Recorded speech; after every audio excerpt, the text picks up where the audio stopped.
Killed trying to get to safety. Russia targets refugees waiting for trains out of Putin's path of destruction.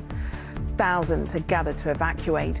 Reports talk of bodies, suitcases and stuffed animals scattered across the tracks, with the death toll still rising.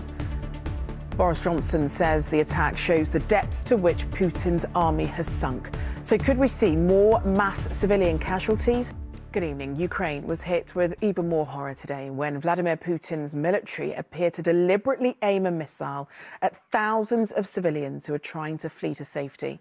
Early yesterday, we saw footage of families crowding the platforms at Kramatorsk station, desperate to get out. Today, scenes of carnage, with many adults and children dead.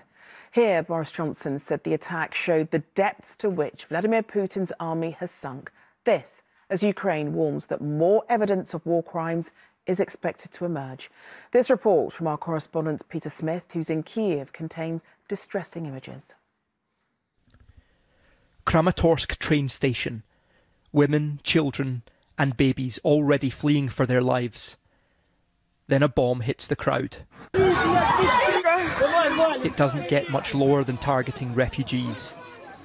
The regional governor here says at least 50 have been killed. And speaking to the Finnish parliament today, Ukraine's president was clear it could not have been mistaken for a military target. This is an ordinary railway terminal. People crowded, waiting for the trains to be evacuated to the safe territory. They hit these people. There are witnesses, there are videos, there are remnants of the missiles and dead people. Remnants of the missile were found with a message written in Russian. For the children, it says, suggesting a deliberate revenge attack. The Kremlin has denied Russian responsibility, but it's drawn international condemnation, and senior EU representatives have today come to Ukraine. While here, Ursula von der Leyen was taken to Bucha to bear witness to another atrocity from Russia's invasion. Here in Bucha we saw our humanity being shattered, and the whole world is mourning with the people of Bucha.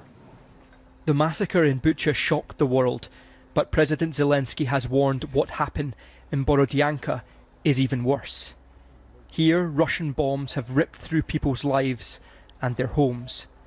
It was sudden, the kitchen is set, the last meal still sits on the table. This is not a rescue mission. They're not expecting to find anyone under this rubble still alive. They are now looking for the missing and trying to uncover more of the hidden horrors from this war. The dead here are still being counted, 30 found in 3 days. But they know more than 100 at least were hiding in the basements when Russia's bombs fell. Each ruined apartment in Borodyanka is now a tomb to a mass grave below. We met one woman who has come to the rubble every day, just waiting for news on her son and his family. I can see the body of my daughter-in-law, but my son and my granddaughter are buried too deep. The fire service can't reach them yet. I'm staying here, waiting for them all. I've been taken to see what's left of the basements and heard testimony today that Russia stopped emergency services getting in to help the injured.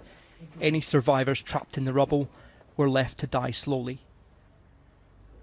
Russia's retreat now allows the true scale to be uncovered for the first time, and in the days ahead we will find out if this is one of the biggest civilian massacres from this war.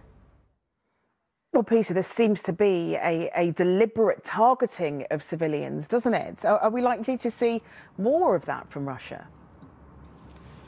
Well, anyone paying attention to Russia's tactics in Syria will know this is not new. They've got track records of this. If they can't take a territory, they destroy it. And they've also got a track record of these implausible denials. In the UK, we know well about their denial of the Novichok poisoning and the incredible claims that the Russian agents operating in the area were visiting Salisbury Cathedral. But it would be ridiculous if it wasn't so serious. And what we are here to do in Ukraine is bear witness to what's happening. And we are building evidence of a track record of Ukrainian troops here, from the bombing refugees at a train station, executing people in Bucha, to what we have seen here today also in Borodianka. We're building evidence here to show that they have a track record of callous killings, and the testimony we are hearing from the survivors is damning. Peter, thank you. Well, here Boris Johnson said Britain would be sending further military equipment to help Ukraine. He was meeting the German Chancellor Olaf Scholz as news emerged of the attack in Kramatorsk. Well, our political correspondent Carl Dinnan is at Downing Street for us tonight. Carl, how has the Prime Minister reacted to this? He said the attack was unconscionable. Now, Western officials say they can't formally attribute it to Russia yet, but they do say that they know Russia has these kinds of missiles, and they think it likely that it was Russia that was behind this attack. This is what the Prime Minister had to say about it earlier this afternoon. The attack at the train station in eastern Ukraine shows the depths to which Putin's once vaunted army has sunk. It is a war crime indiscriminately to attack civilians, and Russia's crimes in Ukraine will not go unnoticed or unpunished. While punishment for any war crimes that have been committed may be an issue for the future, more immediately the Prime Minister announced another £100 million worth of military aid for the Ukrainian forces, including anti-tank missiles, anti-aircraft missiles, and the very latest in what are called loitering drones, the very cutting-edge kit that hasn't even been widely deployed to the British armed forces yet. That sort of equipment the Ukrainians have used very effectively so far in the conflict, but what they really want is heavier equipment, things like tanks, because they believe they will soon have to face the Russians in pitched battles in the east of the country.